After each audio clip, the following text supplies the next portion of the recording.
and gave the world a great son named Solomon. Number 3, you must identify a true and reliable authority in your life to be accountable to. That's tough. We heard that all week. It's tough to find that person. These words are very carefully written. A true and reliable. It's tough to find a true person, genuine and reliable. That means they themselves have a strong character that's been tested. Thirdly, after that, you should completely submit to that authority without condition. Oh boy. Ladies and gentlemen, the authority that I'm talking about is not your friend. You know, I may be friendly to you, but I ain't your friend. If you tell me I'm your authority, I'm not your friend. I'm friendly, but don't get carried away. I will lay into you like a hawk. Don't put no conditions on the submission. You know, there's so many names floating in my head that I know personally. They say things like, yes, I'd like to meet with you, but let's do it next month. I'm like, who fell, me or you? I am available on Thursday. You submit it to me, you find your way, fly, come by boat, train, or fly on a crane. You come here Thursday. You got a problem, not me. Well, I got some appointments to keep, they say. They give me conditions.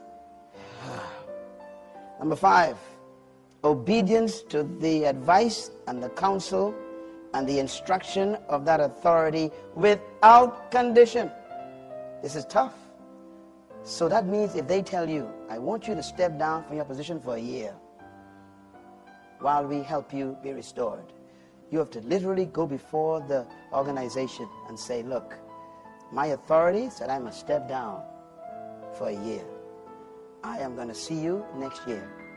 Sometimes they say, you got to sit down for 2 years. Sometimes they say, it's over. Go find yourself another job. The damage is so great that you cannot come back to this specific position. Are you willing to follow instruction to be restored? The next one is even worse. Accept responsibility for all the failure, and you must agree never to attempt to defend yourself or your act of indiscretion. Don't ever stand up after you have fallen and try to explain it to people.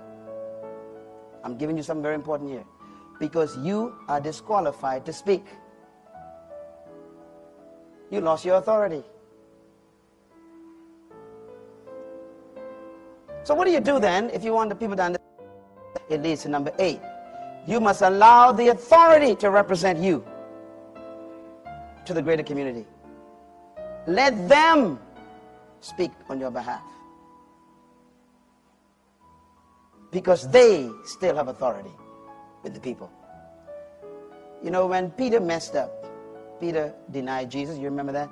I can imagine the other 11 guys were excited. You know, they finally got Peter. You know, maybe they got a chance to become the favorite. Did you read how Peter was restored? Did you recognize who restored him? When there was a meeting called, the final board meeting, everyone was sure Peter ain't coming to this meeting. And if Peter had shown up, they would have attacked him. They would have attacked him. But it was the skill of the leader. The leader said, tell my students to meet me and make sure I say, Peter, come. Now, once the authority calls the guy back, it's over. But we like to call ourselves back. We stand there before the people, explain to them, well, you know, yes, I did have some indiscretion. Brother, leave. Everybody's weak, you know. Shut up. You are disqualified from speaking. Everybody got weakness, you know.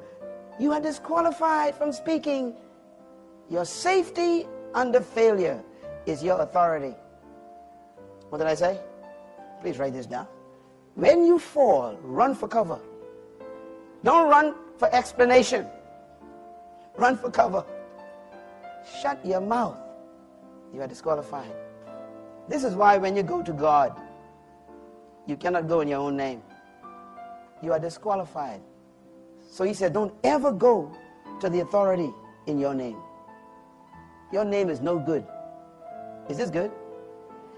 Number 9. Total submission to the discretion of the authority with regard to your readiness to return to public service. Now, this one is important. That means the authority has total control of the discretion as to when it thinks you are ready to come back. This is very dangerous. I've seen people come as well, I went to counseling and, I've been there for 6 months and the Lord told me to start again. Shut up, man. You ain't never going to come back. You can't bring yourself back. Say it. Say it loud. No, louder. I can't hear you. Shout it.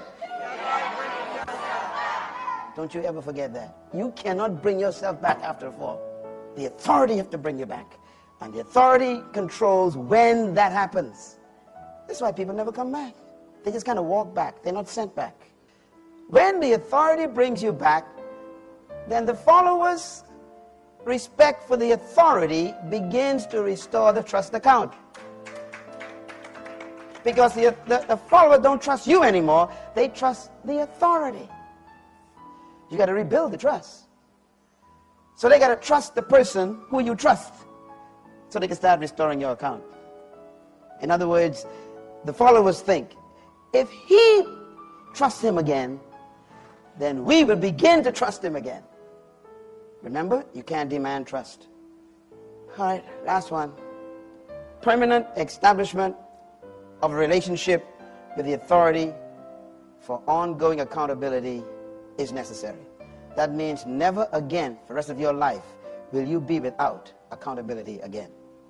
You will have to report for the rest of your life to an accountable authority. That is to protect you and the people you influence. That's how you come back.